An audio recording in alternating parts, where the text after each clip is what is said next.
Hey guys, we're on our last reading today. Page 294, take your seats, everyone. Jack and I walked right behind a couple sixth graders into the building and then followed them to the auditorium. Miss G was at the entrance handing out the programs and telling kids where to go. Fifth graders down the aisle to the left, she said. Sixth graders to the right. Everyone come in, come in. Good morning. Go to your staging areas. Fifth graders to the left, sixth grade to the right. The auditorium was huge inside. Big, sparkly chandeliers, red velvet walls, rows and rows of cushioned seats leading up to the giant stage. We walked down the wide aisle, followed the signs to the fifth grade staging area, which was in a big room to the left of the stage. Inside were 4 rows of folding chairs facing the front of the room, which is where Miss Rubin was standing and waving in as soon as we walked in the room. Okay, kids, take your seats, she was saying, pointing to the rows of chairs. Don't forget you're sitting alphabetically. Come on, everybody, take your seats. Not too many kids had arrived yet, though, and the ones who had weren't listening to her. Me and Jack were sword fighting with our rolled up programs. Hey guys! It was Summer walking over to us. She was wearing a light pink dress and I think a little makeup. Wow, Summer, you look awesome, I told her, because she really did. Really? Thanks. You too, Augie. Yeah, you look okay, Summer, said Jack, kind of matter-of-factly. For the first time, I realized that Jack had a crush on her. This is so exciting, isn't it? Said Summer. Yeah, kind of, I answered, nodding. Oh, man, look at this program, said Jack, scratching his forehead. We're going to be here all freaking day. I looked at my program. What do you think? Why do you think that, I asked. Because Mr. Jensen's speeches go on forever, said Jack. He's worse than Tushman. My mom said she actually dozed off when he spoke last year, Summer added. What's the award presentation, I asked. It's where they give medals to the biggest brainiacs, Jack answered, which could mean Charlotte and Hymena will win everything in the 5th grade, just like Charlotte won everything in the 4th and the 3rd. Not in the 2nd, I laughed. They didn't give those awards out in the 2nd grade, he answered. Maybe you'll win this year, I joked. Not unless they give awards for the most C's, he laughed. Everybody take your seats, Miss Rubin started yelling louder now, like she was getting annoyed that nobody was listening. We have a lot to get through, so take your seats. Don't forget, we're sitting in alphabetical order. A through G is the first row, H through N is the second row, O through Q is the third row, R through Z is the last row. Let's go, people. We should go sit down, said Summer, walking toward the front section. You guys are definitely coming over to my house after this, right? I called out to her. Definitely, she said, taking her seat next to Hymena Chin. When did summer go? Summer gets so hot, Jack muttered in my ear. Shut up, dude, I said, laughing as we headed toward the 3rd row. Seriously, when did that happen, he whispered, taking the seat next to mine. Mr. Will, said Reuben, shouted. Last time I checked, W came between R and Z, yes? Jack looked at her blankly. Dude, you're in the wrong row, I said. I am? And the face he made as he got up to leave, which was a mixture of looking completely confused and looking like he was just played a joke on someone, totally cracked me up. A simple thing. About an hour later, we all were seated in the giant auditorium waiting for Mr. Tushman to give his middle school address. The auditorium was even bigger than I imagined it would be, bigger than even the one at Via's school. I looked around and there must have been 1 million people in the audience. Okay, maybe not 1 million, but definitely a lot. Thank you, Headmaster Jensen, for those very kind words of introduction, said Mr. Tushman, standing behind the podium on the stage as he talked into the microphone. Welcome, my fellow teachers and members of faculty. Welcome, parents and grandparents, friends and honored guests, and most especially welcome to 5th and 6th grade students. Welcome to the Beecher Prep Middle School graduation ceremonies. Everyone applauded. Every year, continued Mr. Tushman, reading from his notes with his reading glasses way down on the tip of his nose. I am charged with writing 2 commencement addresses, one for 5th and 6th grade graduation ceremony today, and one for the 7th and 8th grade ceremony that will take place tomorrow. Every year I say to myself, let me cut down on my work and write just one address that I can use for both situations. Seems like it shouldn't be that hard of a thing to do, right? And yet each year I still end up with 2 different speeches no matter what my intentions, and I finally figured out this year. It's not as you might assume simply because tomorrow I'll be talking to an older crowd with a middle school experience that is largely behind them, whereas your middle school experience is largely in front of you. No. I think it has to do more with this particular age that you're at right now, this particular moment in your lives, that even after 20 years of my being around students this age still moves me. Because you're at the cusp, kids. You're at the edge between childhood and everything that comes after. You're in transition. We are all gathered here together, Mr. Tushman continued, taking off his glasses and using them to point at us in the audience, all your families, friends, and teachers, to celebrate not only your achievements of this past year, Beecher middle schoolers, but your endless possibilities. When you reflect on this year, I want you to look at where you are now and where you've been. You've all gotten a little taller, a little stronger, a little smarter, I hope. Here some people in the audience chuckled, but the best way to measure how you've grown isn't by inches or the number of laps you can run around the track or even the grade point average, though those things are important to be sure. It's what you've done with your time, how you've chosen to spend your days, whom you've touched this year. That, to me, is the greatest measure of success. There's a wonderful line in a book by J.M. Murray. I know it's not Peter Pan. And I'm not going to ask you to clap if you believe in fairies. Here, everyone laughed again. But another book by J.M. Barrie called The Little White Bird, he writes. He started flipping through a small book on the podium until he found the page he was looking for, and then he put on his reading glasses. Shall we make a new rule of life? Always try to be a little kinder than is necessary. Here Mr. Tushman looked at the audience. Kinder than is necessary, he repeated. What a marvelous line, isn't it? Kinder than is necessary. Because it's not enough to be kind. One should be kinder than needed. Why I love that line, that concept, is that it reminds me that we carry with us as human beings not just the capacity to be kind, but the very choice of kindness. What does that mean? How is that measured? You can't use a yardstick. It's like I was saying just before. It's not like measuring how much you've grown in a year. It's not exactly quantifiable, is it? How do we know we've been kind? What is being kind anyway? He put on his reading glasses and started flipping through another small book.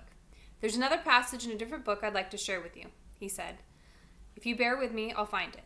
Here we go. It's Under the Eye of the Clock by Christopher Nolan. The main character is a young man who's facing some extraordinary challenges. There's just one part where someone helps him, a kid in his class. On the surface, it's a small gesture, but to this young man, whose name is Joseph, it's, well, if you'll permit me, he cleared his throat and read from the book. It was at moments such as these that Joseph recognized the face of God in human form. It glimmered in their kindness to him. It glowed in their keenness. It hinted in their caring. Indeed, it caressed in their gaze. He paused and took off his reading glasses again. It glimmered in their kindness to him, he repeated, smiling. Such a simple thing, kindness. Such a simple thing. A nice word of encouragement given when needed. An act of friendship. A passing smile. He closed the book, put it down, leaned forward on the podium. Children, what I want to impart to you today is an understanding of the value of that simple thing called kindness. And that's all I want to leave you with today. I know I'm kind of infamous for my verbosity. Here, everybody laughed again. I guess he knew he was known for his long speeches. But I want my students to take away from your middle school experience, he continued, is the sure knowledge that in the future you make for yourselves anything is possible. If every single person in this room made it a rule that wherever you are, whenever you can, you will try to act a little kinder than is necessary, the world would really be a better place. And if you do this, if you act just a little kinder than is necessary, someone else, somewhere, someday, may recognize in you, in every single one of you, the face of God. He paused and shrugged. Or whatever politically correct spiritual representation of universal goodness you happen to believe in, he added quickly, smiling, which got a lot of laughs and loads of applause, especially from the back of the auditorium where the parents were sitting. Awards. I liked Mr. Tushman's speech, but I have to admit I kind of zoned out a little during some of the other speeches. I tuned in again as Mr. Rubin started reading off the names of the kids who'd made the honor roll, because we were supposed to stand up when our names were called. So I waited and listened for my name as he went down the list alphabetically. Reed Kinsley, Maya Markowitz, August Pullman. I stood up. Then, when she finished reading off the names, she asked us all to face the audience, take a bow, and everybody applauded. I had no idea where in the huge crowd my parents might be sitting. All I could see were the flashes of light from people taking photos and parents waving at their kids.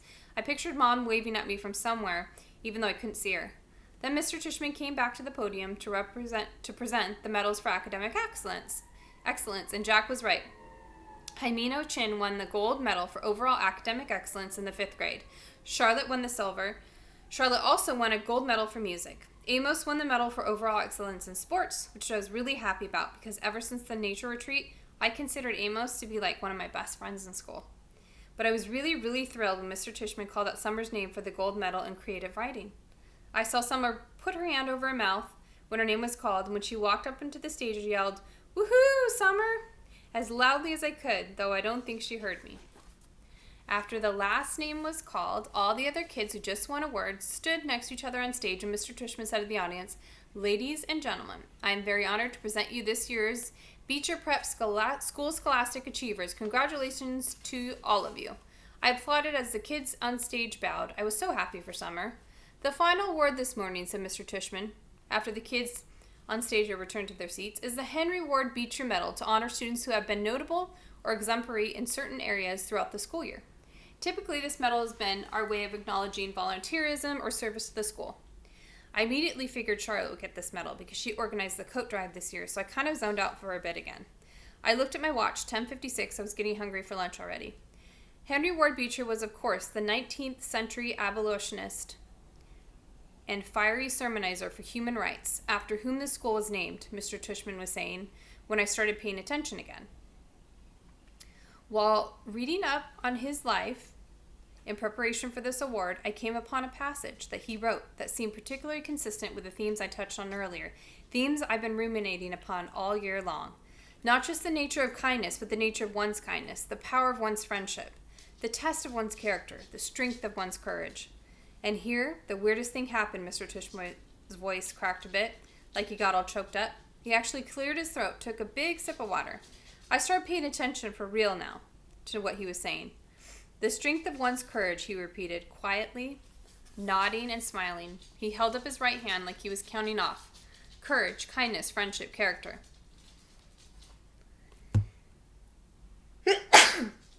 Sorry, got allergies. Courage, kindness, friendship, character. And here comes Maddie. These are the qualities that define us as human beings and propel us on occasion to greatness. And this is what the Henry Ward Beecher Medal is about, recognizing greatness. How do we do that? How do we measure something like greatness? Again, there's no yardstick for that kind of thing. How do we even define it? Well, Beecher actually had an answer for that. He put his reading glasses on again, leafed through a book, and started to read. Greatness, wrote Beecher, lies not in being strong, but in the right using of strength. He is the greatest whose strength carries up the most hearts. And again, out of the blue, he got all choked up. He put his 2 index fingers over his mouth for a second before continuing. He is the greatest, he finally continued, whose strength carries up the most hearts by the traction of his own. Without further ado, this year I am very proud to award the Henry Ward Beecher Medal to the student whose quiet strength has carried up the most hearts. So will August Pullman please come up here to receive this award? Floating. People started applauding before Tushman's word actually registered in my brain. I heard Maya, who was next to me, giving a little happy scream when she heard my name, and Miles, who was on the other side of me, patted my back. Stand up, get up, said all the kids around me. I felt lots of hands pushing me up out of my seat, guiding me to the edge of the rope, patting my back, high-fiving me. Way to go, Augie. Nice going, Augie. I even started hearing my name being chanted. Augie, Augie, Augie. I looked back and saw Jack leading the chant, first in the air, smiling and signaling for me to keep going, and Amos shouting through his hands, "Woohoo, little dude!" Then I saw Summer smiling as I walked past her row, and she saw me look at her, and she gave me a secret little thumbs up and mouthed a silent, "cool beans" to me. I laughed and shook my head like I couldn't believe it. I really couldn't believe it. I think I was smiling. Maybe I was beaming. I don't know. As I walked up the aisle toward the stage, all I saw was a blur of happy, bright faces looking at me and hands clapping for me.